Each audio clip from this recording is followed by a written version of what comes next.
అవసరాన్ని బట్టి అగ్ని వంటి శ్రమలు కలుగుతున్నవని తెలిసి కలత చెందబోకు.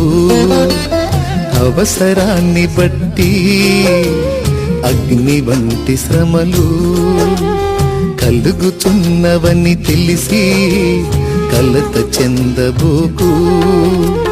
నిన్ను పిలిచిన దేవుడు నమ్మదగినవాడు, శోధనలో నిన్ను విడిచిపెట్టిపోడు.